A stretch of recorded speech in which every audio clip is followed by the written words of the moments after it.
Vale, pues muchas gracias por la invitación y bueno, pues por compartir este ratito. Yo lo que haré será plantear, bueno, pues como una serie de reflexiones al calor del libro, pero bueno, pues sobre todo articuladas, ¿no? Como en tres bloques que serían, ¿no? Unos pequeños apuntes históricos de ver bueno, cómo ha ido reapareciendo y desapareciendo y volviendo a aparecer la agricultura urbana en la ciudad. Y, una segunda parte en la que contaremos la experiencia de Madrid con los huertos comunitarios, vinculándolo, ¿no? Sobre todo con estas potencialidades de, bueno, pues de activación, ¿no? Sociocomunitaria que tienen y de, bueno, por las distintas facetas que tienen a la hora de replantear, ayudarnos, ¿no? A replantear el modelo de ciudad o de municipio en el que vivimos. Y por último, pues plantear, ¿no? Una serie también de debates abiertos en torno a la agricultura urbana, ¿no? Algunos riesgos y, bueno, pues algunas posibles líneas, ¿no? Para seguir desarrollando o como fortalecer, ¿no? La integralidad de este tipo de iniciativas sin que pierdan sus aristas más transformadoras, ¿no? Y ese sería un poco como la síntesis, ¿no? De lo que voy a compartiros. Lo primero sí que decir, pues que tiene una mirada eurocéntrica, es decir, que pensamos, ¿no? Y desde Paulo Freire decía que donde los pies pisan, la cabeza piensa, pues bueno, pues nosotros pensamos desde nuestras ciudades occidentales y bueno, pues la agricultura urbana en otras geografías tiene otras particularidades y otras singularidades que no son, ¿no? Las que vamos a hablar hoy, pero bueno, que luego si queréis en el debate también podemos incorporarlas, pero como que vamos a centrarnos, ¿no? Pues en lo que sería, ¿no? Es nuestra geografía más próxima. Pues estos apuntes históricos, a mí me gusta siempre empezarlos con esta imagen, que es un cuadro que hay en el Palacio del Gobierno de Siena, pintado por un tipo que se llamaba Lorenzetti, y este cuadro estaba pintado en las salas, ¿no? Donde se deliberaba y se tomaban las decisiones por el Consejo de Gobierno. Y este cuadro se llama La alegoría del buen gobierno, y lo interesante del cuadro es cómo eh, hay una muralla que es la que delimita, ¿no? La frontera de la ciudad y está en la mitad del cuadro, ¿no? Es decir, en aquel entonces, y este cuadro yo creo que lo ilustra perfectamente, el buen gobierno de la ciudad no se entendía sin el buen gobierno de su entorno de proximidad del cual dependía para alimentarse, ¿no? Digamos que la simbiosis entre campo y ciudad era algo ineludible, ¿no? A la hora de pensar en el bienestar de la ciudad había que pensar en el bienestar del territorio del cual ésta dependía y con el cual estaba íntimamente ligada, ¿no? Digamos que este vínculo entra en crisis o acaba de estallar, ¿no? De esta relación, ¿no? Armónica entre ciudad y territorio, pues con lo que sería el sucesivo o el progresivo despliegue de la revolución industrial. A partir de ahí, la agricultura pues, queda muy relegada a determinados rincones, la expansión de la ciudad, la instalación de las fábricas, el desarrollo de las infraestructuras, especialmente ferroviarias, bueno, pues como que hacen que muchos espacios que habían sido tradicionalmente de cultivo pues desaparezcan y esta actividad se vuelva algo residual, ¿no? Y los huertos reaparecen pues, en un primer momento vinculados, ¿no? A prácticas pues caritativas, ¿no? De organizaciones en muchos casos cristianas y que buscaban, ¿no? A, ayudar, ¿no? A esta clase obrera que recibía unos sueldos pues muy de miseria, pues se ponen en marcha muchas iniciativas de huertos obreros que ayudaban que ofrecían a la clase obrera pequeñas parcelas para poder cultivar alimentos que sirvieran de complemento a estas rentas o a estos salarios tan bajos que recibían, ¿no? Además, las parcelas las calculaban los tamaños de tal forma que nunca pudieran ofrecer autonomía, que no pudieran ofrecer como una huida, ¿no? Para permitirte comercializar y ser autónomo, sino que bueno, era lo suficiente como para poder tener un complemento alimentario y además en muchos casos para poder participar de estas prácticas de huertos obreros pues se exigían pues asistir a misa y bueno, pues tener determinados estilos de vida pues que fueran acordes, ¿no? Con las organizaciones que los promovían. Como veremos luego, esto se fue, bueno, pues subvirtiendo, ¿no? De distintas maneras, pero esta fue una de las primeras prácticas que se pusieron en marcha y que, bueno, pues fue una de las puertas de entrada otra vez de la agricultura en las ciudades. Otras serían los jardines de infancia, ¿no? Cuando en estas ciudades industriales, que eran pues, los entornos más inhabitables y hostiles que ha construido el ser humano, pues bueno, pues los primeros pedagogos empezaron a plantearse la necesidad de que la infancia dispusiera de espacios al aire libre donde pudiera jugar, socializar y tener un contacto con la naturaleza que en muchos casos estaba ausente, ¿no?, de estos espacios urbanos. Y entonces, vinculada a estos primeros movimientos pedagógicos, pues en Alemania, pues vinculados al doctor Froebel, se inventaron este tipo de jardines de infancia, ¿no?, que eran espacios para el juego en la plena naturaleza, pegada a los bordes de la ciudad, pero en los entornos naturales. Estos jardines de infancia, pues una de las actividades que empezaron a realizar con los nenes y las nenas era el cultivar huertos. Lo que pasa es que, claro, pues a los chavales pequeños y pequeñas el cultivar el huerto pues les gusta como mucho 20 minutos, media hora, y entonces era una actividad que, bueno, pues que no tenía la continuidad que habían imaginado en un primer momento, pero entonces las familias que llevaban a sus hijos a estos jardines de infancia decidieron hacerse cargo de estas parcelas que en un primer momento habían sido concebidas, ¿no?, para la infancia, y empezaron, ¿no?, a dar pie a estos primeros proyectos, ¿no?, de huertos de ocio, huertos urbanos vinculados a la clase obrera, ¿no? Y con el paso del tiempo, pues empezaron a organizar lo que serían ya los, bueno, pues, los grandes espacios de huertos de ocio vinculados ya a los movimientos obreros, sindicales, especialmente pues, al sindicato de jardineros de las ciudades, y empezaron a desarrollar una amplia cultura, ¿no?, de integrar, ¿no?, los espacios agrarios dentro de las ciudades, o a partir de, pues, de la cesión o el alquiler de pequeñas parcelas a través, ¿no?, de asociaciones obreras. Digamos que estas dos puertas de entrada se refuerzan especialmente a partir de un momento como la Primera Guerra Mundial, ¿no? La Primera Guerra Mundial supone, bueno, pues aparte de todo el drama que tiene el conflicto bélico, implica para muchas ciudades el tener que huir, ¿no?, de estos espacios de conflicto, y mucha gente se refugia, ¿no?, en los huertos que han ido proliferando en los anillos de las ciudades, y gracias a estos huertos consiguen sobrevivir, abastecerse de alimentos y en buena medida también huir, ¿no?, pues de cuando los conflictos bélicos estaban más pegados, ¿no?, o los frentes de batalla se encontraban en los propios entornos urbanos. A partir de ahí se da bueno, pues el movimiento moderno que estaba empezando en la arquitectura, en sus primeros orígenes tenía un fuerte componente social y tuvo algunas ramas incluso de lo que podríamos llamar protoecologistas, ¿no?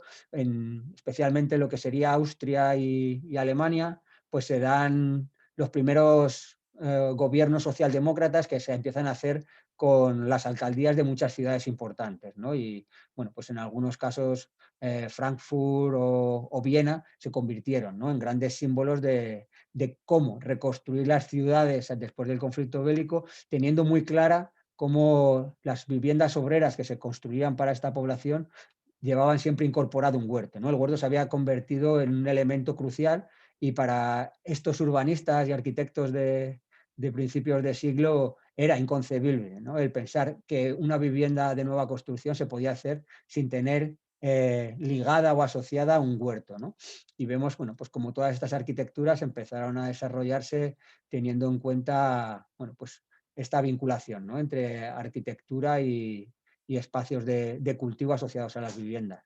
Por otro lado, en otras muchas ciudades, estas prácticas que habíamos comentado al principio, que habían tenido bueno, pues un tinte, si queremos, un poco más moralista y más caritativo, empiezan a apropiárselas los propios movimientos obreros y empiezan a organizarse, ¿no?, como espacios de socialización, de solidaridad y de cultivo, ¿no?, también, aparte de los alimentos, de la propia cultura obrera, ¿no? Y son espacios que empiezan a ser reivindicados y apropiados por por los propios movimientos, ¿no?, obreros en muchas ciudades. En la Segunda Guerra Mundial habría otro fuerte boom que bebe mucho de los primeros movimientos que se dieron en la Primera Guerra Mundial para abastecer, ¿no?, a las ciudades que se encontraban inmersas en los conflictos bélicos. Digamos que en las guerras lo que se prioriza es tanto los sistemas de transporte como bueno, buena parte de los sistemas de abastecimiento para abastecer a las tropas, ¿no?, a los contingentes bélicos, y Y entonces, bueno, pues muchas ciudades lo que hacen es empezar a realizarse campañas institucionales promovidas desde los distintos gobiernos para que la gente empiece a cultivar sus alimentos, ¿no? Esto se dio en la primera campaña, en la Primera Guerra Mundial, y en la Segunda Guerra Mundial, como ya había habido la experiencia anterior, pues desde el principio se da como bueno, pues como una forma también de que la población pueda colaborar, ¿no? En la retaguardia con el esfuerzo bélico, que haya una implicación ciudadana bueno, en esta movilización de guerra que, bueno, pues que tiene que ver con la economía o con cuestiones tan interesantes, ¿no? Como el papel del feminismo, ¿no? El caso de que, bueno, pues en la Primera Guerra Mundial muchas zonas de cultivo y en la Segunda también, bueno, pues se quedan despobladas sin granjeros que cultiven o que cuiden del ganado y entonces porque se han ido a combatir al frente y entonces se montan las milicias de mujeres que van a hacerse cargo, ¿no? Del campo. Y en la Primera Guerra Mundial, por ejemplo, bueno, pues fueron un elemento, suena anecdótico porque, bueno, sirvieron desde para que las mujeres pudieran empezar a vestir pantalones con normalidad, porque en este tipo de trabajos no se podía ir con falda, a convertirse en un elemento muy relevante a la hora de conseguir el voto, ¿no? En muchos de estos países, después de la Primera Guerra Mundial, se empieza a dar, ¿no? Un progresivo reconocimiento del voto y tiene que ver con cómo el movimiento sufragista se implicó también, ¿no? En todas estas campañas de agricultura, tanto en el medio rural como a través de estos campamentos autoorganizados de mujeres, como en el medio urbano, ¿no? Donde hubo un esfuerzo, bueno, especialmente en la Segunda Guerra Mundial, muy fuerte, ¿no? Por hacer también, pues, abanderar, ¿no? Como la lucha por el autoabastecimiento de alimentos era una forma de implicarse, ¿no? En la guerra, en algunos lugares, por ejemplo, en el caso de Reino Unido, pues que estaba asediada por submarinos, tuvieron, ¿no? Que hacer un enorme esfuerzo por producir alimentos en todos los espacios libres disponibles de las ciudades, ¿no? Desde espacios emblemáticos como el Hyde Park o zonas anexas al Támesis o a lugares en los cuales caía una bomba y se removía la tierra, se limpiaban los cascotes y se empezaban a cultivar, ¿no? Como vemos aquí. Luego, bueno, por todo el esfuerzo comunicativo que acompañó a todo este proceso, ¿no? Pues el cine, la radio, trenes que hacían exposiciones demostrativas itinerantes, cómics. Vemos como los superhéroes, ¿no? Se convirtieron también en agentes, ¿no? Que llamaban e incitaban a la ciudadanía a implicarse, ¿no? En la autoproducción de alimentos, pero también en su conservación, en recetas. Digamos que hubo un fuerte desarrollo de una cultura alimentaria muy apegada, ¿no? A lo local, la proximidad a la autoproducción, que, bueno, pues que estaba asociada a este esfuerzo de guerra, pero que tendría, bueno, pues que llegó a impactar, ¿no? Profundamente en lo que era la cultura popular de estos países, ¿no? Y luego, bueno, si tuviéramos tiempo, estos esfuerzos también se dieron en el bando fascista o en la Alemania nazi, con otro tipo de connotaciones, ¿no? Es decir, menos democráticas o menos sugerentes, ¿no? Pero bueno, como que era un elemento que estaba presente. A partir de la Segunda Guerra Mundial, este esfuerzo por vincular, ¿no? Urbanismo y agricultura o alimentación y ciudades, pues se rompe, ¿no? Y digamos que esta imagen podría simbolizar ese divorcio de mutuo acuerdo que se da cuando, por un lado, en el mundo agrario se produce la Revolución Verde, la tecnificación, la industrialización del campo, también sirviendo, ¿no? Para bueno, pues para la reordenación industrial, ¿no? De mucha industria que fertilizantes y de armamento, pues se reorientan a la producción agraria de pesticidas, fertilizantes y maquinaria agrícola, por ejemplo. Bueno, pues es una de las explicaciones, ¿no? Pero bueno, digamos que toda esta revolución industrial tiene menos encaje con ese vínculo, ¿no? Entre el campo y la ciudad, y por otro lado, desde el campo del urbanismo también se da pues una despreocupación, ¿no? Por de dónde vienen sus alimentos o, bueno, pues cuál es la ecodependencia que debe de mantener la ciudad con el medio natural que le circunda, y se plantea, ¿no? Reconstruir las ciudades ya no pensando en una vivienda o un huerto, sino pensando bueno, pues en esa zonificación, en la dispersión de funciones en la ciudad, en acabar, ¿no? Bueno, pues con las tramas urbanas complejas y diseñar las ciudades con una zona para estudiar, otra zona para trabajar, una zona para dormir, una zona para el ocio y, bueno, pues un poco reconstruir un modelo de ciudad en el cual, bueno, pues no hay esa perspectiva ecológica por ninguna parte, ¿no? Digamos que tras este divorcio de mutuo acuerdo podríamos ver como otra oleada de reaparición de la agricultura urbana en los años 60-70, ¿no? Esta imagen me gusta mucho porque parece que me he equivocado y que he puesto una imagen de las de la guerra y, y no. Esto es la crisis socioeconómica que tuvo Nueva York en los años 70, en la cual la ciudad entró en bancarrota, los servicios públicos estaban devastados, hubo pues, el abandono de miles de bloques de vivienda en lo que eran los barrios populares, principalmente Brooklyn, Harlem, el Bronx y bueno, una parte de Manhattan también. Y bueno, pues este era el paisaje urbano que había, que parecía realmente pues también de un conflicto bélico, y en medio de este, digamos, colapso sociourbanístico, pues aparecieron, ¿no? Una gente como las Green Guerrillas, que empezaron en un primer momento a bombardear con semillas solares y a reivindicar el embellecimiento y la dignificación, ¿no?, de estos barrios populares que estaban abandonados, y de ahí dieron el salto, ¿no?, a ocupar el primer solar y convertirlo en un jardín, huerto, en, en Manhattan, ¿no?, en el Lower East Side. Y a partir de ahí se fue generando una dinámica en la cual Green Guerrillas evolucionó hacia una asociación que asesoraba a distintas entidades ciudadanas, movimientos vecinales, para que se implicaran en el movimiento de los huertos, y aunque en un principio pues eso, eran gente pues más vinculada a la contracultura, hippies, y pues tuvieron una conexión muy fácil y muy ágil con movimiento negro, movimientos latinos, minorías que estaban en la ciudad, y en el lapso de 5 o 6 años consiguieron que hubiera más de 1000 huertos en Nueva York. O sea, es decir, que son unas cifras increíbles, ¿no? Es decir, que bueno, pues consiguieron generar un movimiento muy, muy potente, ¿no? Es decir, que bueno, pues como algunos fogonazos de dónde podríamos buscar o dónde hemos encontrado inspiración, pues serían bueno, pues en este itinerario, ¿no?, que también con sus particularidades podríamos reconstruirlo para la realidad española, ¿no?, de alguna manera.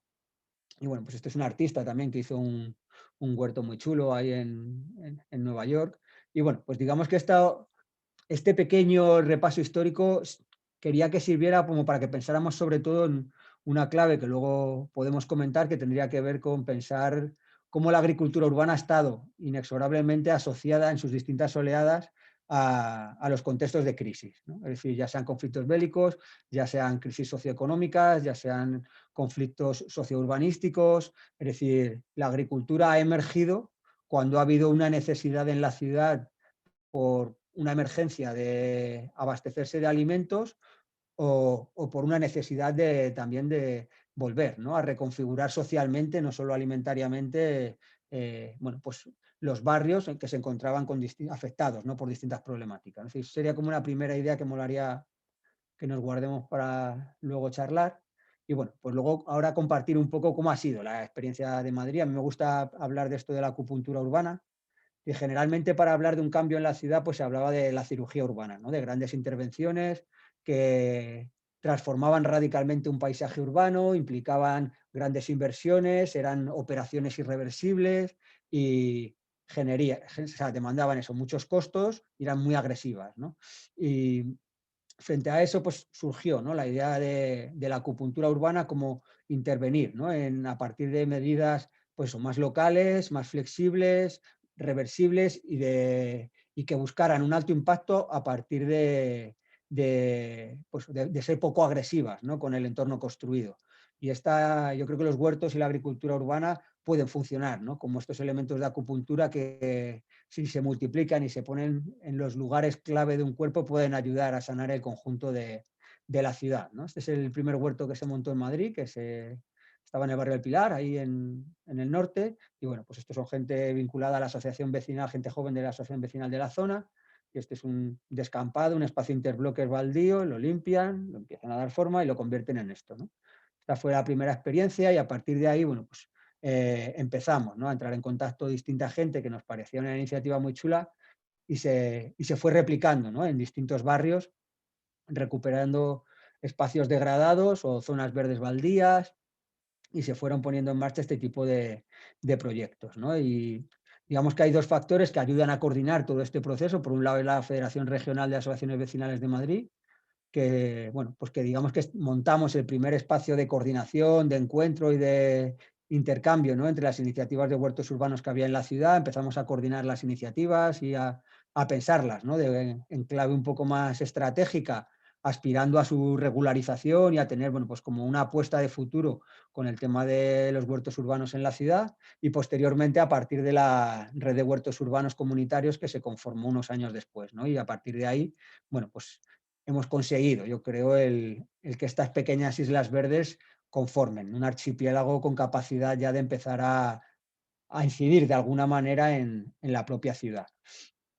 Hay un momento clave que yo creo que también ayuda a que todo esto se desarrolle rápidamente, que tiene que ver con el 15M, ¿no? En nuestro caso.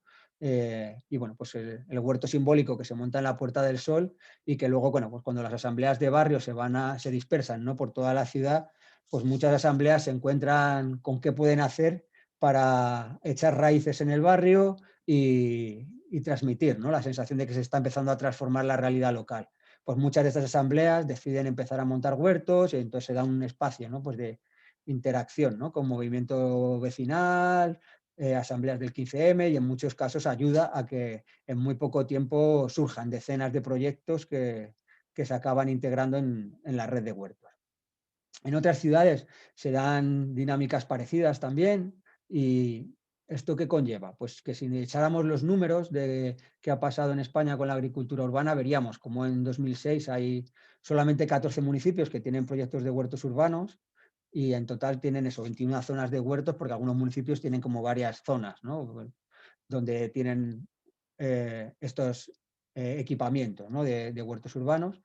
Y sin embargo, en 2017, en solo 11 años, pues ya son eso, 370 municipios, por lo tanto ya lo hay de todos los tamaños, grandes ciudades, pequeñas y medianas, y suman casi 700 zonas de huertos, ¿no? Es decir, que ahí en medio hasta el 15M también ha estado la crisis socioeconómica que azotó nuestro país a partir de 2009, y que bueno, pues fue otro elemento también, ¿no? Para que muchos proyectos, ¿no? de huertos más sociales pudieran ponerse en marcha, ¿no? Pero bueno, como nuestra propia historia reciente tampoco se explica, ¿no? Sin ese papel predominante de las crisis para ayudar a que la agricultura urbana, aunque sea por oleadas, vuelva, ¿no? al entorno urbano. En el caso de Madrid, una vez que se empezó a dar este movimiento, nos encontramos con esto, que fue lo que llamábamos el diálogo de besugos, es decir, en el cual, bueno, pues los movimientos ciudadanos queríamos regularizar los huertos y el ayuntamiento no hacía más que darnos largas. Y mientras tanto, bueno, pues nosotros utilizamos una estrategia bueno, pues voy a pasarme aquí, que a mí me gusta contarla como el niño que tiraba piedras a la luna, ¿no? Que es un cuento de Unamuno, en el cual un niño tiraba piedras a la luna convencido de que iba a conseguir darle una pedrada. Y entonces toda la gente del pueblo se reían del niño y le decían que no, que nunca iba a llegar a la luna. Pero el niño era muy cabezota y tiraba, tiraba, tiraba, tiraba, y aunque no llegó a la luna, desarrolló un músculo en su brazo lo suficientemente poderoso como para que dejaran de reírse de él, ¿no?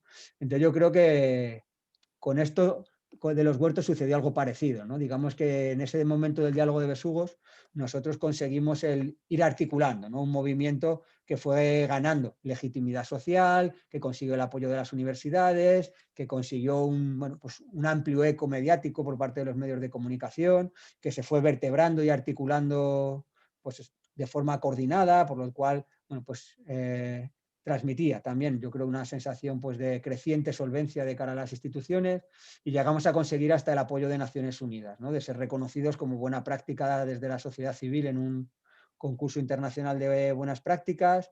Y bueno, pues digamos que al ayuntamiento se le fue complicando el decir que esto era cosa de hippies, de ocupas, de alternativos, sino que, bueno, pues cuando la ONU dice que esto mola, el Comité Hábitat de España dice que esto mola, la universidad dice que esto mola, bueno, pues es raro que el ayuntamiento que lo tiene en su ciudad diga que esto no mola. Y entonces, bueno, pues digamos que se fue forzando, ¿no? Una situación en torno a la cual la propia red de huertos consiguió vehicular, ¿no? Estas tres ideas como principios que guiaban su actividad, que eran la agroecología, traer la agroecología a la ciudad, trabajar desde esta idea de la comunidad, lo colectivo, lo comunitario, y fortalecer las dinámicas de autogestión, ¿no? Es decir, de que la gente que está implicada en los proyectos tenga la capacidad de decidir sobre el conjunto de cosas y de elementos que hacen que estos proyectos funcionen, ¿no? La economía, los horarios, las formas de organización. Y bueno, pues a partir de ahí empezamos a generar también, bueno, pues muchas dinámicas de encuentros, un encuentro anual en el cual juntábamos, ¿no?, a gente de los distintos huertos que no formaba parte tanto pues de las personas activistas, sino de los hortelanos y hortelanas pues más anónimos, para que también vieran, ¿no?, que lo que ellos hacían en su barrio se estaba haciendo en otros muchos lugares, que conocieran otros huertos. Hacíamos visitas, bicicletadas, posteriormente se montó un festival de cine sobre agricultura urbana. Digamos que, bueno, que logramos hacer que, como decía aquel de la película de Blade Runner, que yo he visto cosas que vosotros no creeríais, y fue, bueno, conseguimos que Ana Botella legalizara los primeros huertos comunitarios, ¿no? Es decir, que empezara a reconocer la importancia que estaba teniendo este movimiento y la dificultad de decir, bueno, pues de quitárselo de encima meramente mediante la represión o el desmantelamiento de huertos, que durante este proceso también hubo varios, ¿no? Desmantelamientos y, bueno, dinámicas de este tipo, ¿no? Y bueno, pues aquí vemos cuando ya se empieza a formalizar y a encauzar de alguna manera las negociaciones para que sí que, bueno, pues se pueda dar salida, ¿no?, a los huertos comunitarios y empiece el proceso de regularización, ¿no? O sea, así que nosotros siempre lo planteamos no tanto como una protesta, sino como una propuesta que venía a enriquecer y a mejorar la propia ciudad. Y bueno, pues al final el precio o la calidad de una protesta es también en buena medida el ofrecer una propuesta solvente y socialmente muy, muy legitimada, ¿no? Nosotros cuando negociábamos hablábamos de las 3 negociaciones.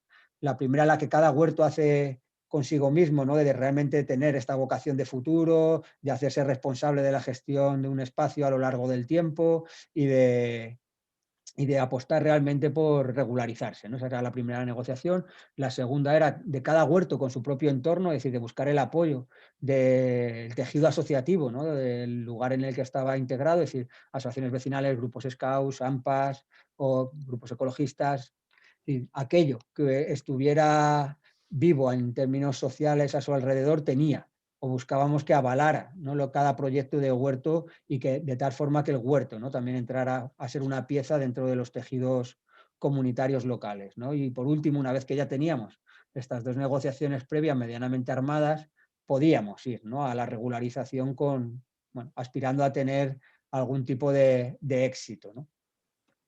Y bueno, pues las fotos que vais a ver ahora son de este también ya es son del huerto de mi barrio, del huerto que conseguimos regularizar, porque nosotros empezamos ocupando una parcela que está justo enfrente y bueno, pues veis un poco cómo fueron, ¿no?, los primeros días y las primeras jornadas de trabajo colectivo. Esta idea de la apropiación es importante porque en la ciudad casi siempre todos los espacios que disfrutamos están ya diseñados, han sido concebidos para un uso, y lo más rebelde que en muchos casos se puede hacer es subvertir algún uso preconcebido, ¿no?, para un espacio. Pero es muy raro que en la ciudad tengas la capacidad de pensar un espacio, diseñarlo, construirlo y proyectarlo en el tiempo y hacerte corresponsable del mismo, ¿no? Esto genera una dinámica de apropiación, de vinculación con el espacio que es, bueno, algo que no ofrece casi ningún otro espacio dentro del entorno urbano, ¿no? Yo creo que esta idea de la apropiación es bastante interesante.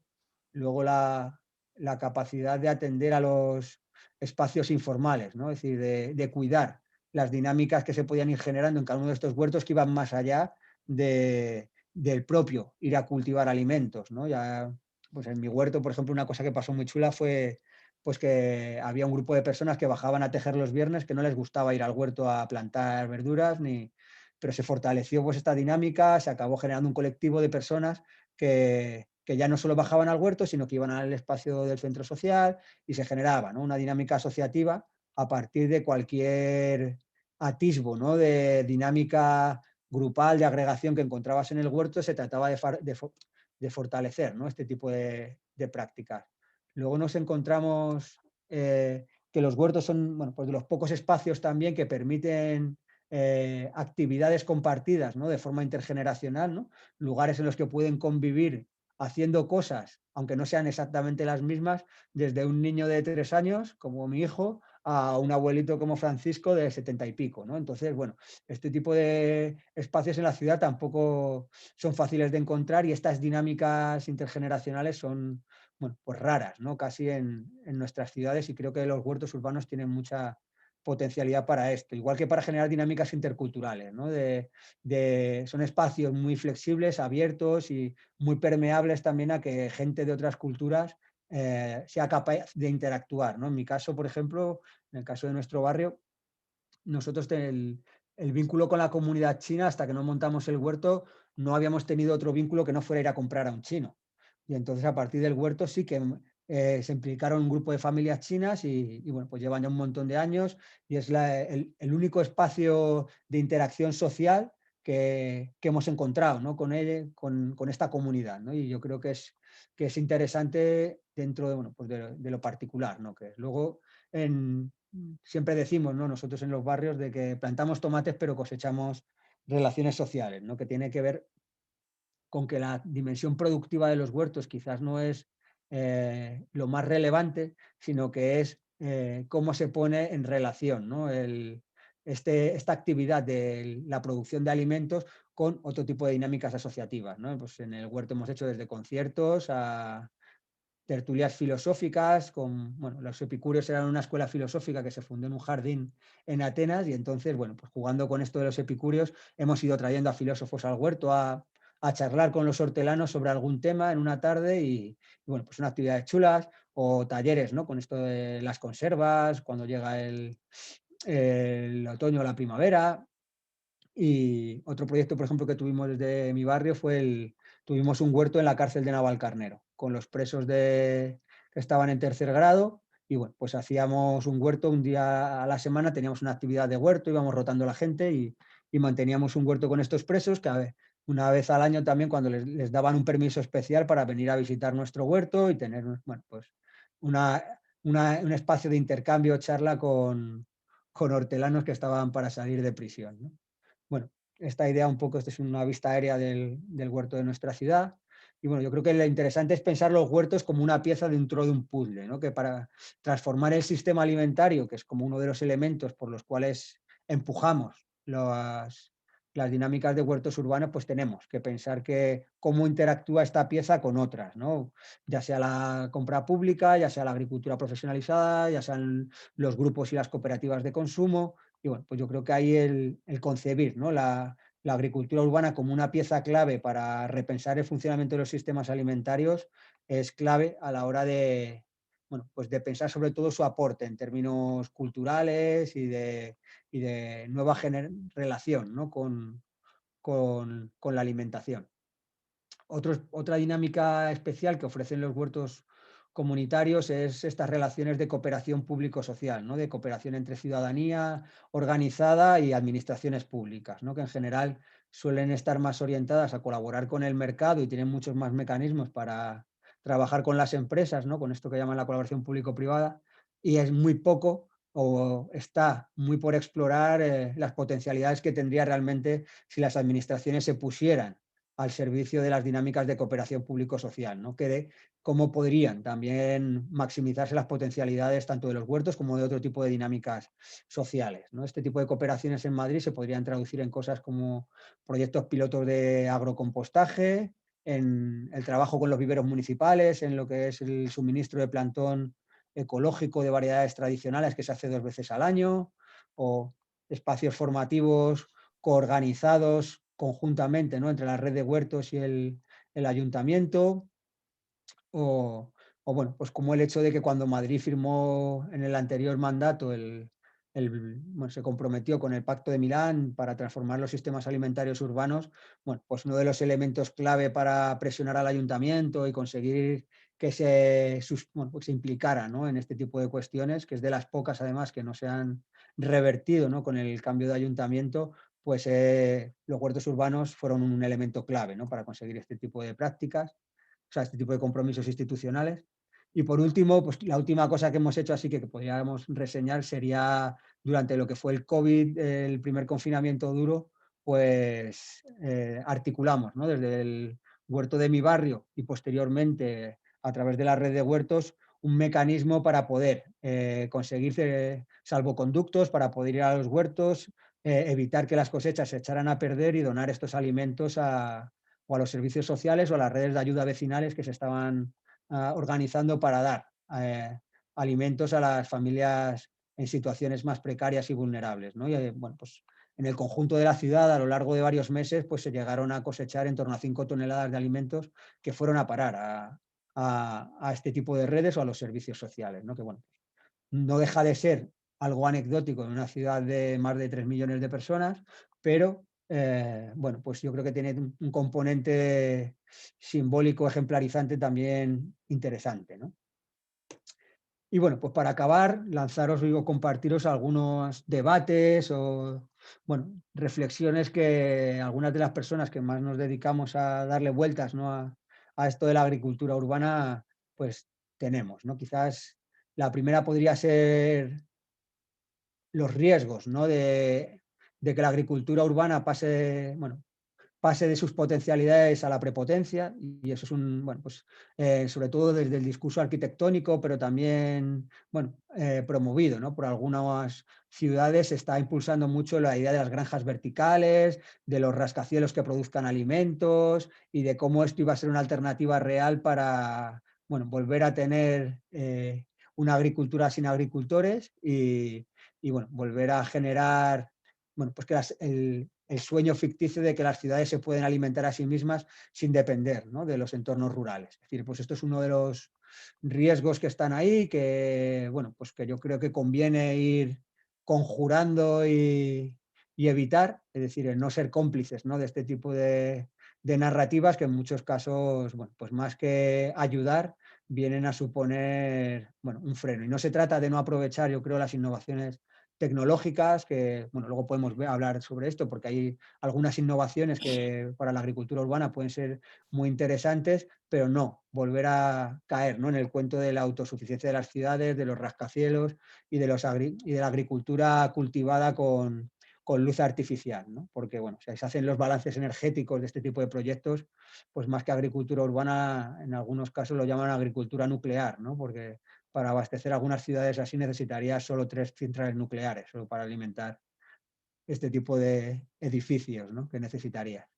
Otro de los riesgos que se ha detectado es la gentrificación verde o greentrificación, es decir, de cómo el generar espacios de confort ambiental o proyectos singulares de zonas verdes, entre los cuales pueden encontrarse los huertos urbanos, en muchos casos, si se generan en espacios que ya están en fronteras de disputa socioeconómica, pueden acelerar, ¿no? dinámicas de expulsión de población vulnerable de las ciudades y generar bueno, pues esa aceleración de procesos de expulsión de la gente a la cual deberían de beneficiar especialmente este tipo de prácticas, ¿no? de recualificación ambiental o de renaturalización, ¿no? Yo creo que es como un elemento que muchas veces se olvida y que conviene también empezar a introducir en la balanza, ¿no?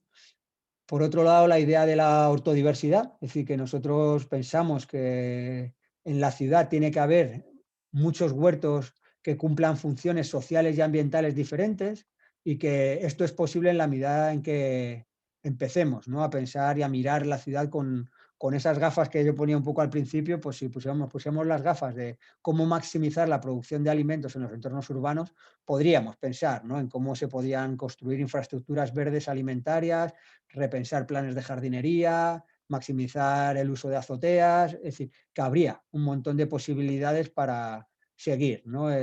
avanzando en estas prácticas y que realmente queda mucho por explorar a través de esta idea de la ortodiversidad, ¿no? De que en Madrid, por ejemplo, solo tenemos huertos comunitarios cuando habría la posibilidad de empezar, yo creo, a explorar también otro tipo de prácticas, ¿no? Sin dejar fuera, yo creo, también la posibilidad de combinar huertos que estuvieran más orientados a la producción profesionalizada y un poco, si queremos, más intensiva dentro de la propia ciudad, ¿no? Es decir, que eso sería como algo también a explorar, siempre y cuando, bajo mi criterio, lo hiciéramos, ¿no? Vinculado a proyectos de economía social y solidaria y a lógicas de economía alternativas, ¿no?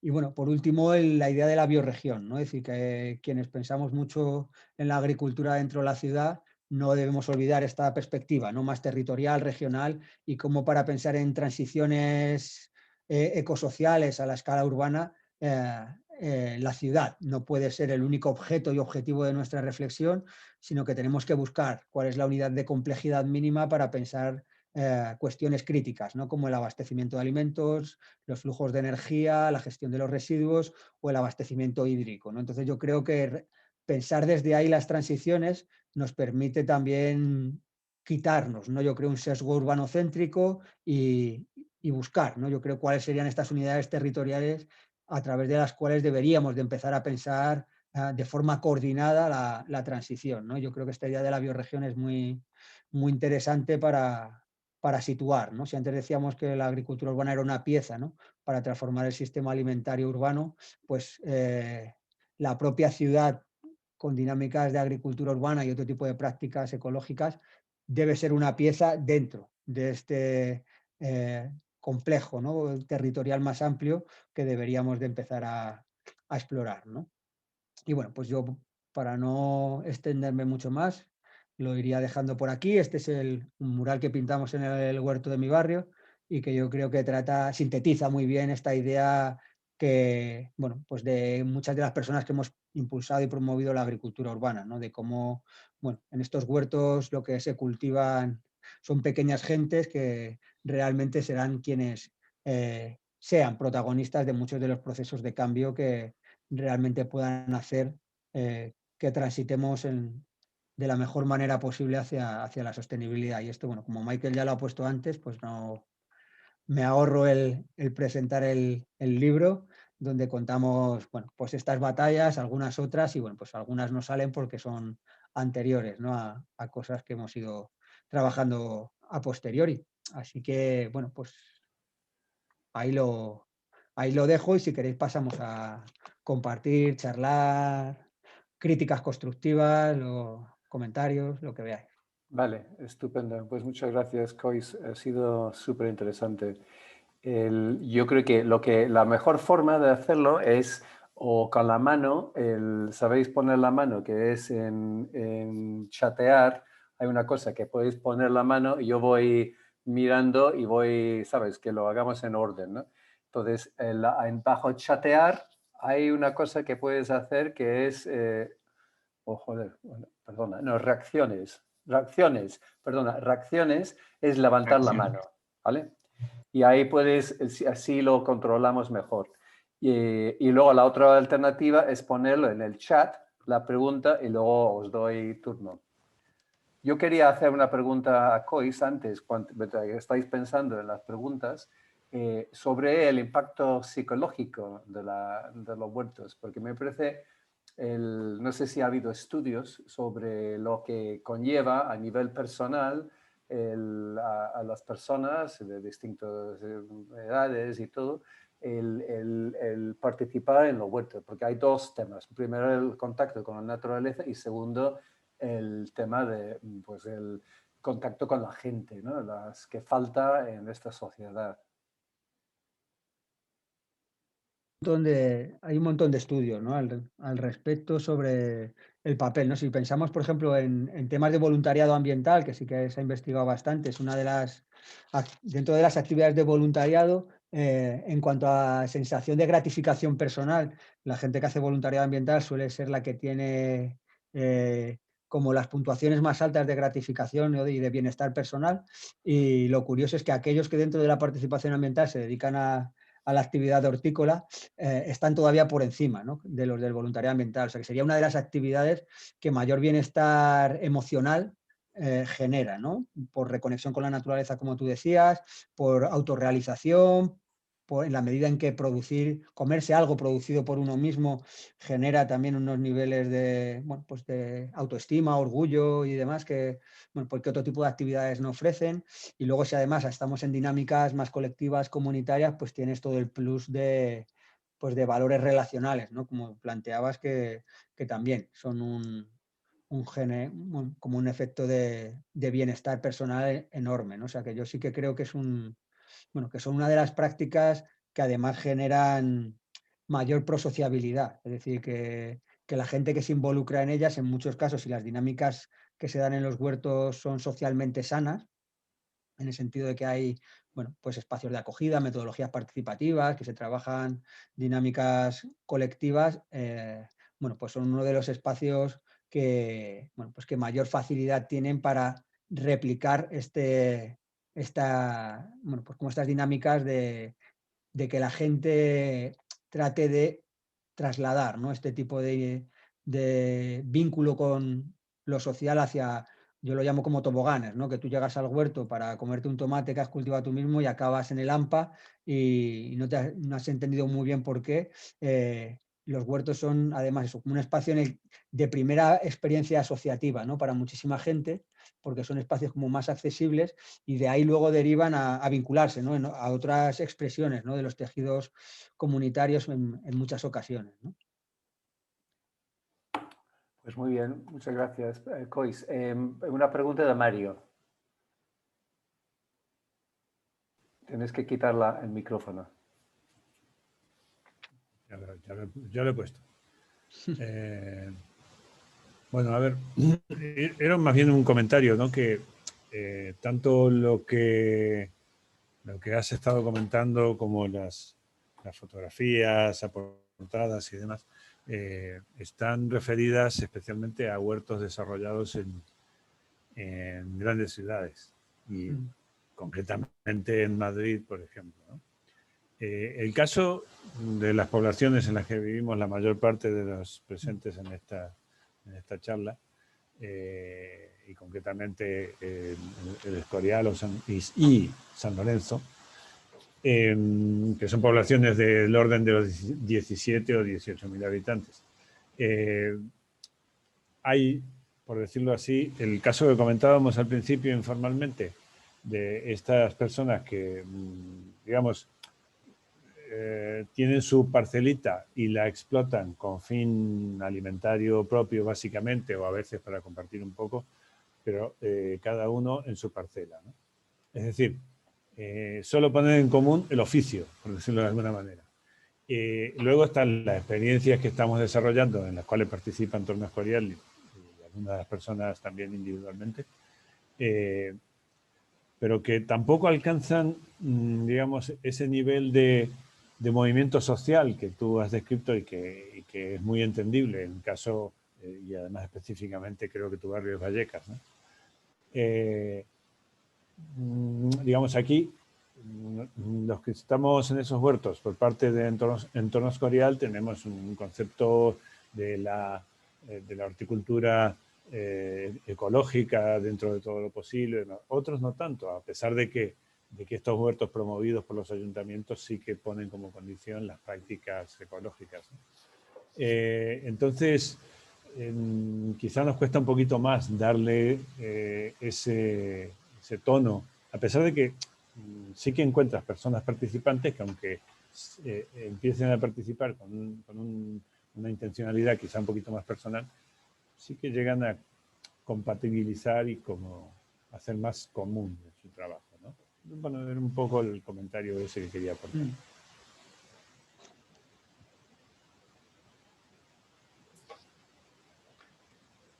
Vamos, yo creo que en Madrid, de hecho, yo creo que debería haber otras tipologías de huertos. Es decir, que por eso lo planteaba la idea de la ortodiversidad, porque creo que, lo hablaba también antes con Michael, hay gente que estas dinámicas comunitarias, que yo creo son las más transformadoras, no, bueno, pues no les gustan, no encajan, no es lo que les apetece y entonces sí que, bueno, pues esos huertos pues más de parcelitas, de ocio, pues cumplen otra función, llegan a otros perfiles de población y bueno, pues yo creo que en la medida en que se pudiera compatibilizar está bien que existan, ¿no? O sea que, pero es verdad que tienen otro tipo de patrones, ¿no? Y que también son los institucionalmente más cómodos. Es decir, que los ayuntamientos para este tipo de proyectos pues más pautados, en los que ellos suelen tener además pues casi todo el control del proceso, pues son los que les resultan más fáciles de promover, ¿no? Digamos que la horticultura comunitaria, bueno, pues ahí tienes que tener otro tipo de apuesta, ¿no? También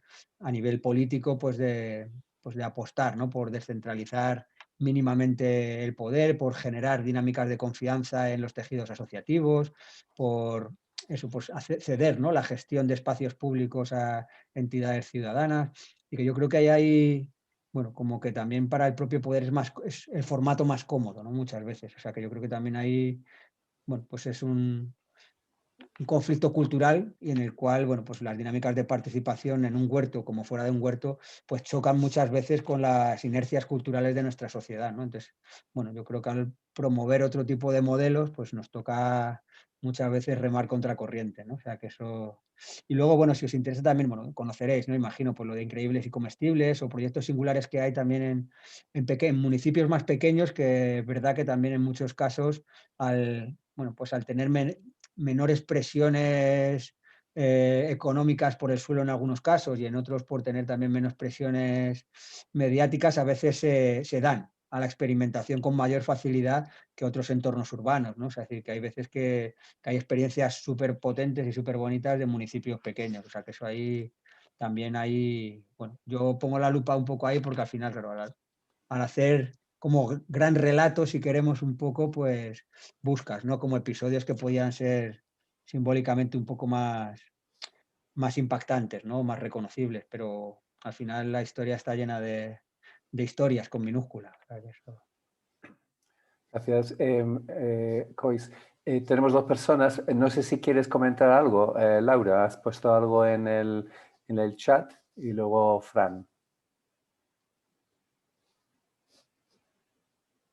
Laura, si quieres comentar, si no, ande, es muy interesante lo que has puesto, el tema del pues el impacto de los huertos. Si quieres comentarlo o no. Bueno, damos el paso Creo que a... Laura no está en este momento, Michael. Ah, vale, vale. Pues nada, entonces, Fran, empiezas tú.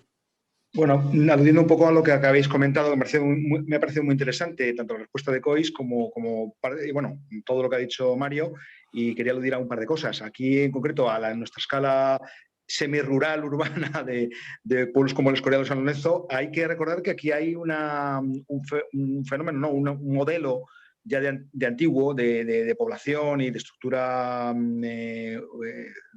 urbana de pequeña escala, de pueblo, que eran los herrenes, que eran las casas, aunque es un fenómeno más individual o de familiar. Cada casa tenía su herrén, que era un huerto de patio en el que se cultivaba. Yo recuerdo, bueno, yo vengo de Palencia, de la diáspora de las provincias hacia las capitales. Ahora, en mi infancia, yo me acuerdo en Palencia, en el bloque en las casas donde vivíamos, teníamos en el patio, pues en familia teníamos conejos y gallinas, y muchos vecinos pues tenían eso y también tenían sus huertos, que eran en muchos casos huertos comunitarios de pequeña escala. Y era una cosa que hay que recordar también estos precedentes, ¿no? Es interesante ver que en el medio rural o en las pequeñas ciudades o en los pueblos un poco grandes, pues todavía existe un poco ese rastro, incluso aunque seamos pueblos un poco a veces dormitorio, ¿no? En el caso de la Comunidad de Madrid. Y por otra parte también recordar un fenómeno interesante que hubo hace poco más de un siglo, es el surgimiento también a partir de ciertas utopías sociales y urbanísticas de lo que son las ciudades jardín, a partir del libro y del trabajo de Ebenezer Howard, de un británico que publicó el libro Garden Towns of Tomorrow y que tuvo bastante influencia. Son momentos de utopía urbanista en el que, como un proyecto eugénico de vida social más realizada entre la clase obrera y un poco también, como herencia de los viejos movimientos de socialismo utópico y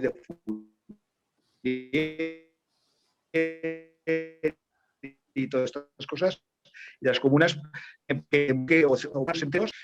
son momentos también de la ciudad lineal de Arturo Soria, etcétera. Incluso en el Ateneo de Madrid hubo una conferencia pues hace prácticamente un siglo en el que se juntaban las dos cosas, las Garden Towns of Tomorrow, las ciudades jardín del mañana, con la ciudad lineal de Arturo Soria en una conferencia, ¿no?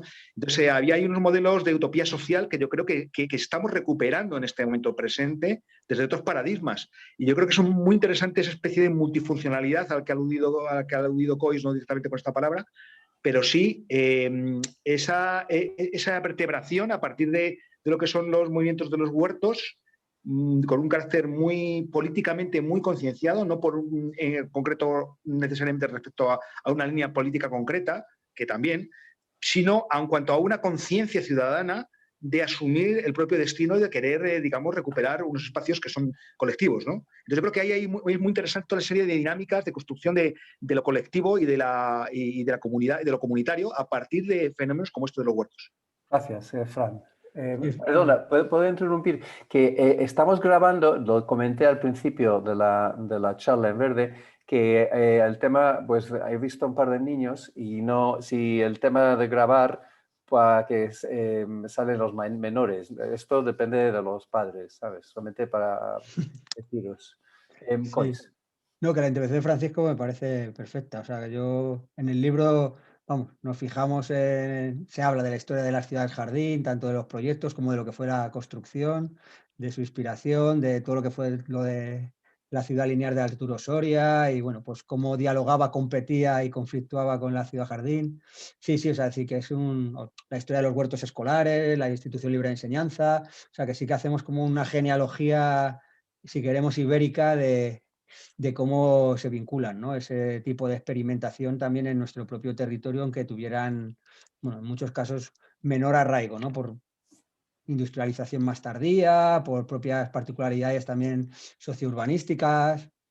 Hablamos también de lo que fueron los huertos de guerra en Madrid durante la guerra, o sea que sí que hay una historia también que era muy subterránea y bastante desconocida, ¿no? Yo creo que ese carácter utópico, yo estoy contigo en que ese impulso, ese aliento está ahora volviendo, ¿no? Es decir, que eso y ahora mismo yo es un tema en el que estoy trabajando a nivel, bueno, con la cooperativa y demás, es precisamente cómo estamos habitando una inflación de escenarios distópicos y buena parte de lo que tenemos que oponerle, ¿no? A esta distopía que parece como el destino inevitable de nuestra sociedad, ¿no? El colapso socioecológico y el fin del mundo tal y como lo conocemos, oponerle, ¿no? Realmente imágenes, referencias, esbozos de cómo serían nuestras sociedades si hubiéramos tenido éxito, ¿no? Con las transiciones ecosociales que planteamos. Es decir, que bueno, la gente necesita también visualizar de alguna manera qué es lo que les estamos proponiendo, ¿no? Más allá de las ideas. Y yo creo que ahí, bueno, pues toda la dinámica de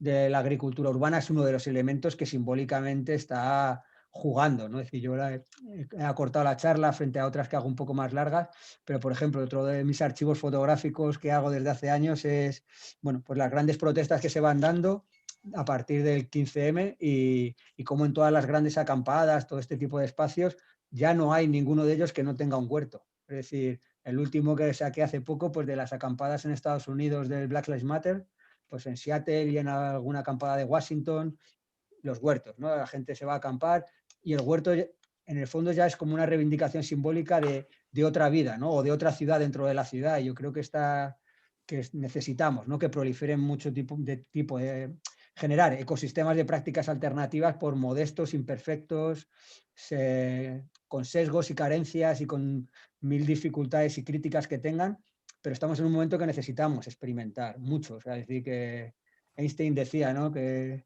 en momentos de crisis más que el conocimiento se necesita imaginación, ¿no? Y yo creo que hemos vivido un periodo de falta de imaginación política y creo que, bueno, no necesitamos fantasías que no estén ancladas en la realidad y en los retos que vamos a tener que afrontar, pero sí que necesitamos estimular nuestra imaginación, ¿no? Yo creo que ahí todo lo que los huertos han ayudado a remover, ¿no? En términos de pensar el urbanismo, las ciudades o la propia alimentación o las formas de interacción entre vecinos, creo que son un elemento muy interesante.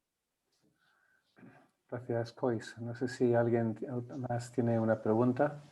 Después te doy paso a Isabel. Sí, yo quería, no sé, preguntarte que te extendieras un poco más sobre los proyectos que ha habido para involucrar a las escuelas, a los niños. O sea, porque ha habido una época en que cada escuela tenía su huerto, pero era como enseñar a los niños cómo crecían las plantas, que es diferente con llevar a los niños al huerto y que vean un poco cómo está el barrio y cuál es la gente que participa y, bueno, los aspectos que has hablado de biodiversidad cultural e intergeneracional. Si hay algún proyecto más extendido, si tenéis algún protocolo que ha funcionado.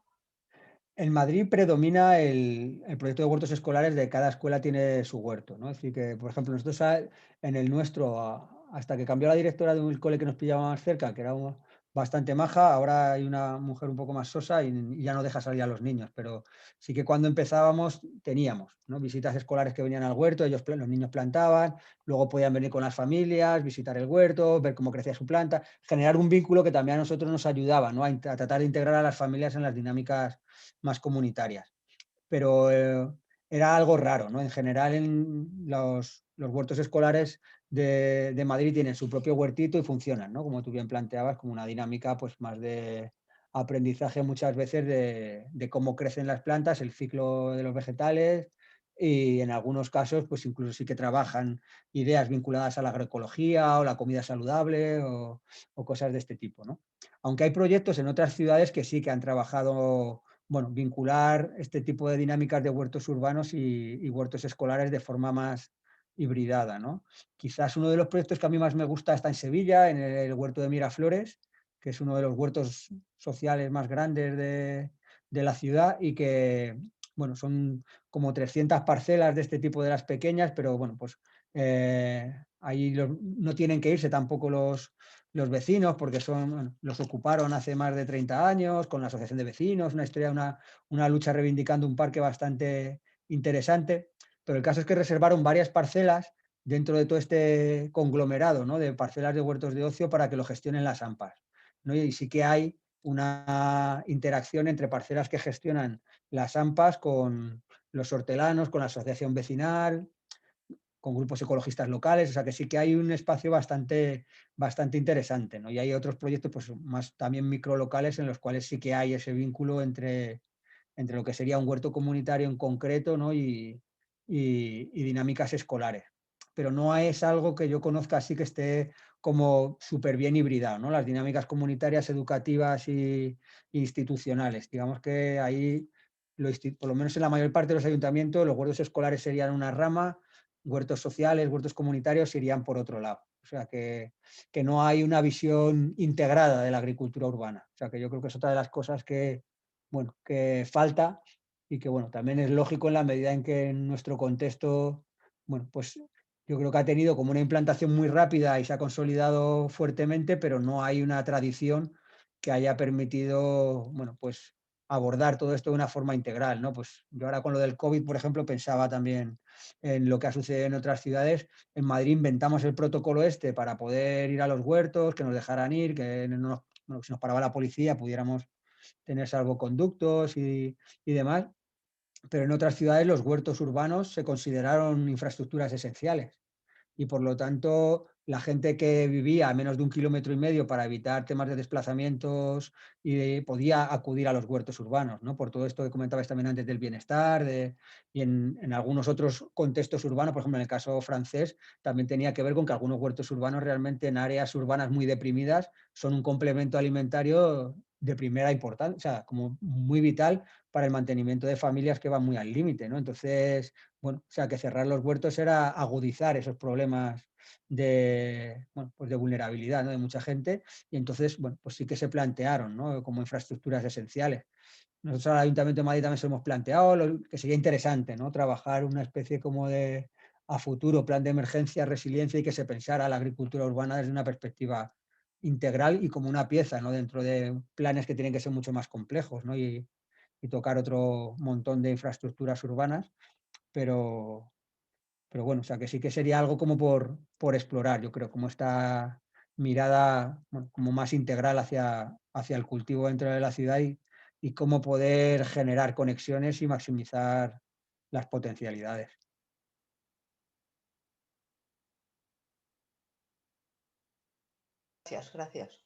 Gracias. Nada, a ti, ¿sabes? No, voy a pedir un par de comentarios de dos personas de nuestro grupo que creo que pueden aportar cosas. Una persona es Susana Moreno, que es arquitecta y está metida en el urbanismo, entonces no sé si quiere comentar algo, porque yo creo que es interesante. Ella está hecho un tema de movilidad sostenible aquí en San Lorenzo. Y la otra persona es Luis Molina, que claro, que ha trabajado contigo, ya lo sé, pero desde el otro punto de vista, desde la administración, ¿no? Que él es funcionario en el Ayuntamiento de Madrid. Susana y Luis, si queréis comentar algo. Bueno, quizás sí, muchísimas gracias por proponerlo, Michael. Primero te saludo de parte de Mateus Porto, que es compañero ¿no? mío. Y nada, te da muchos recuerdos. Queríamos que vinieran alumnos y demás, pero ningún alumno ha venido, no sé por qué. La verdad. Tendrían algo mejor que hacer, seguro. Debe ser. Debe ser. Y luego, bueno, en la red de huertos de Madrid también tenemos profesores que están ahí en el de Tetuán, Esther Redondo, no sé si la conoces. Y No. Esther y Chefo. Y bueno, el caso es que hicimos una experiencia con nuestros alumnos que construyeron fue una cosa más de aprendizaje para nuestros alumnos, que trabajaron para los hortelanos, haciéndoles pequeñas construcciones, ya fuera compostadoras, pequeños invernaderos. Creo que fue más útil para mis alumnos que para los hortelanos, la verdad. Se metieron en unas complicaciones, pero bueno, el ayuntamiento dejó material y demás. Entonces, bueno, es verdad que en una transformación sostenible de la movilidad, donde está delante la idea del el que camina, pero también otra cosa muy importante, que es que el uso del espacio público tiene una prioridad estancial, evidentemente. Entonces, bueno, sí que entendemos que al ganar más espacio y al pensar en una red una infraestructura verde, los huertos serían parte de esa infraestructura. Entonces, no sé si son casos que conozcas, que de una forma un poco más planificada se ha llegado en algún lugar a plantear simultáneamente la movilidad y la infraestructura verde. ¿Algún ejemplo que pudieras recomendarnos? Así como tal, no lo conozco, o sea, así tan directamente, o sea, como tú dices, de una planificación integrada, movilidad, infraestructura verde, puertos, no la conozco. Es decir, que, bueno, pues podríamos tirarnos el rollo y decir, no, el anillo verde de Vitoria tiene el punto y como tiene los huertos, pero digamos que no, así como un proyecto integrado no lo conozco. O sea, ahí no sé decirte la verdad. También otra cosa es la temática del agua en general. En realidad yo no soy hortelana, pero aquí hay varios compañeros que sí que lo son. Yo realmente estoy ahora como muy interesada en iniciarme, pero no sé nada. Pero siempre me ha preocupado el cómo se resuelve la cuestión del agua. Yo creo que ahí es un punto crítico, es decir, que si pensáramos en la agricultura urbana actual tendríamos dos factores limitantes fuertes. Uno es el agua, claramente, es decir, que yo creo que además en Madrid, en el caso de que se riegan con agua potable, es decir, que yo creo que ahí es realmente, por eso cuando se habla al tuntún de esto de la agricultura urbana, las granjas verticales, o sea, como que hay un cuento ahí que es como que te abstraes, ¿no?, de todas las condicionantes ecológicas complejas y el agua es una de ellas, ¿no? Y yo creo que ahí tienes que sopesar, ¿no? A mí me gusta cuando sacábamos estos temas el poner, ¿no? Tenemos que balancear, yo creo, ¿no?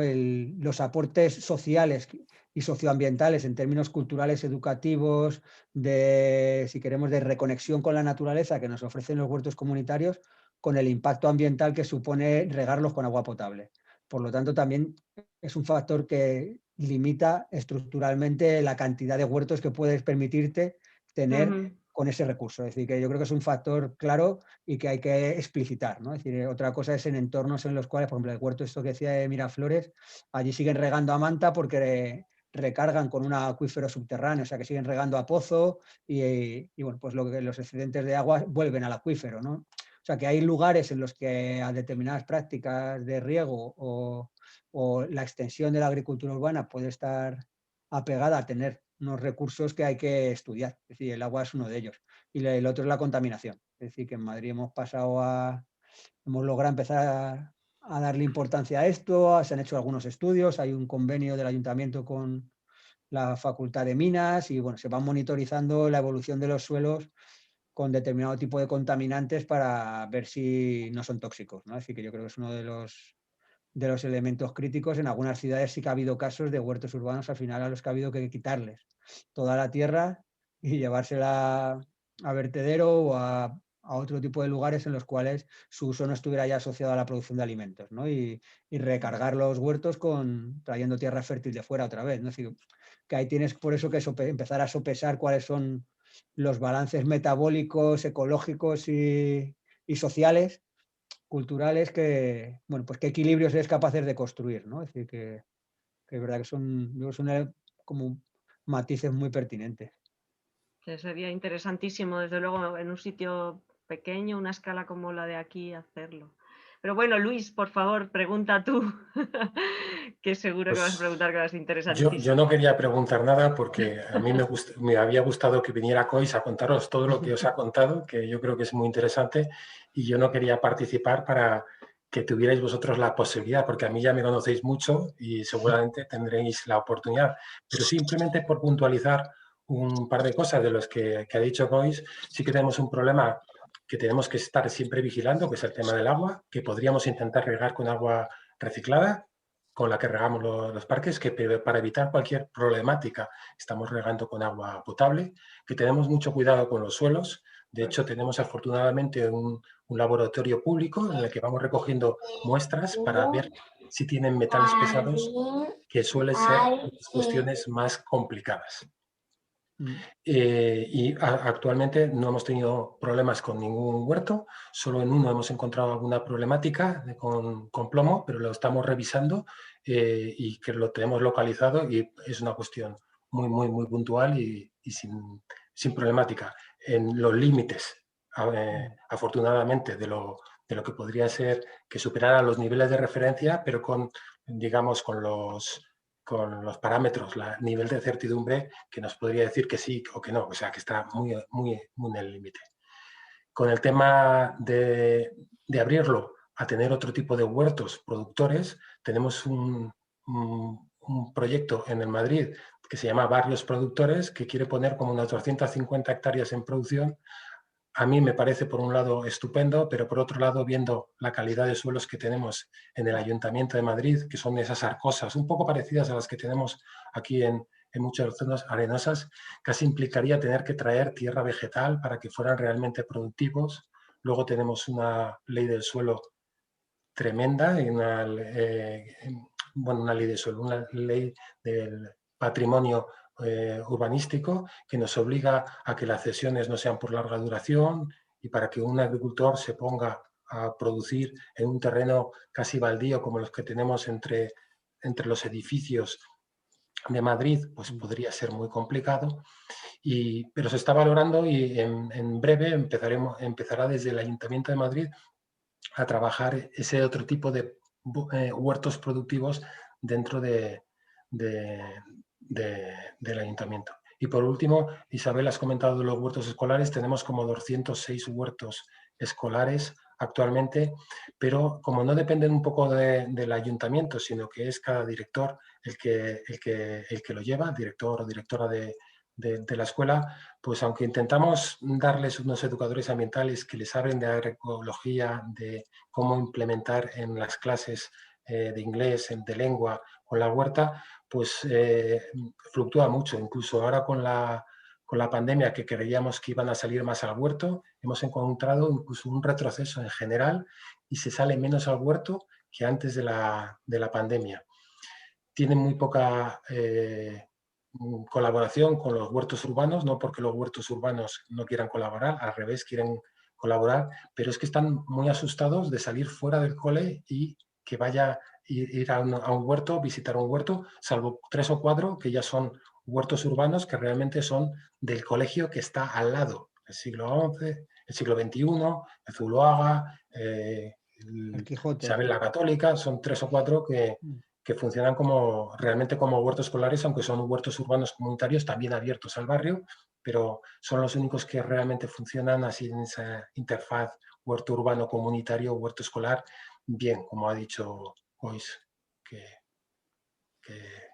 es lo cierto, que todavía no somos capaces de conseguir esa vinculación del huerto escolar o huerto urbano más con el barrio, que nos cuesta mucho. Pues nada más. ¿Quieres comentar algo? ¿Yo? Sí. Bueno, vamos, que también es, o sea, que como hay que ajustar mucho los tiempos, no lo he comentado, pero es verdad que cuando me extiendo un poco más sí que hablamos, yo creo, del papel que jugaron los técnicos municipales también en el papel de regularizar los huertos de Madrid, ¿no? Así que yo creo que ahí hubo una complicidad con el Departamento de Educación Ambiental del Ayuntamiento, en el cual también los técnicos y las técnicas supieron, bueno, pues el desactivar, ¿no?, algunos mecanismos de desconfianza mutua que hay entre sociedad civil e instituciones, que habla en buena medida del déficit y de la fragilidad de nuestra democracia, yo creo, incluso a nivel local, ¿no? Pero que en el caso de la red de huertos se supo, yo creo, ahí el desactivar esos miedos. Por un lado, nosotros nos encargamos más de los miedos de los hortelanos y de las asociaciones y de las dinámicas comunitarias, y el equipo técnico de los políticos, ¿no? También de quitarles fantasmas, ¿no?, de la cabeza, que muchas veces, bueno, pues sobrevuelan, ¿no?, sobre todo este tipo de prácticas que pueden parecerles muy, muy alternativas. Vale, pues estupendo. Yo creo que vamos terminando. ¿Tienes, es una mano nueva o es la segunda mano, Fran? Bueno, era nueva, era siempre por aportar un aspecto, que bueno, lo ha aludido precisamente Luis en su charla. Y bueno, yo en un curso que organizamos para empleados públicos de las administraciones de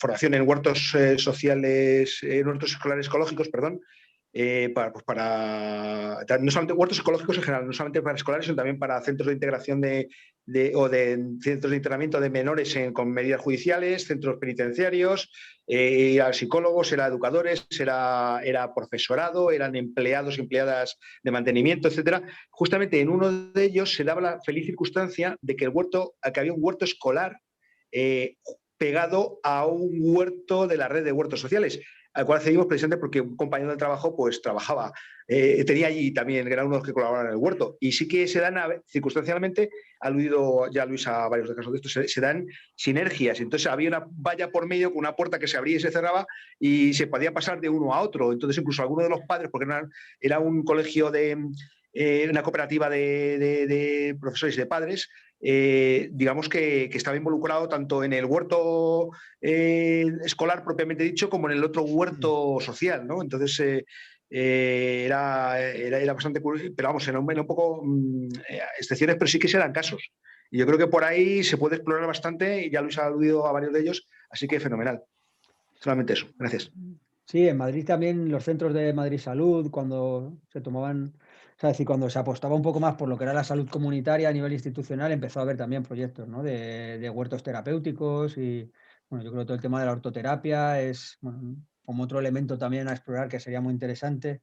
Incluso, bueno, nosotros desde la FRAM con el ayuntamiento, bueno, hemos movido en algunos sitios donde hay también conflictos con parcelas, huertos que están en espacios dotacionales, la posibilidad de empezar a explorar equipamientos mixtos, ¿no? Es decir, que tú puedes montar una biblioteca, porque lo que está diseñado en una parcela, pero puedes pensar una biblioteca que contenga un huerto, es decir, que sea un elemento más de la propia biblioteca, ya sea en la azotea, si no hay sitio, si es en los jardines, en los alrededores. Es decir, que hay mecanismos para empezar a pensar, yo creo, equipamientos que den cabida, ¿no?, a la horticultura de alguna manera, sobre todo como una excusa para también empezar a comunitarizar, ¿no?, y a dar cabida, ¿no?, a participación ciudadana, social, en equipamientos, ¿no?, que yo creo que es como otro elemento interesante para dotarlos de vida, y además de una vida que va orientada también a generar cambios, ¿no?, en cómo vivimos, de que los estilos de vida sean más acordes, ¿no?, a las transiciones ecosociales que necesitamos.